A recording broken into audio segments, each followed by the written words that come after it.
بابایشان جان سوال: آیا به خاطر زنا نکردن در روسیه ما به دست انجام دادن آن عمل را کنیم اجازت هست؟ آره اجازت هست.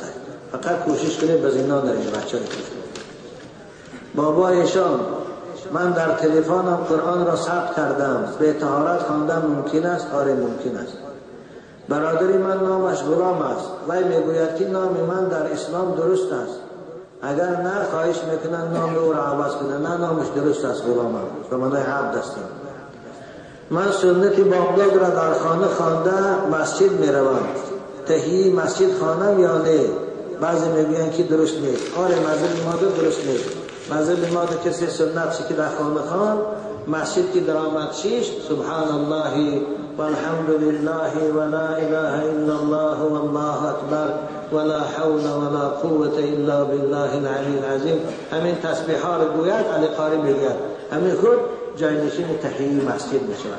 لیکن نزد اهل حدیث در خاندان باقی ندارد. صحابه رسول اکرم بعضیش میخوندند.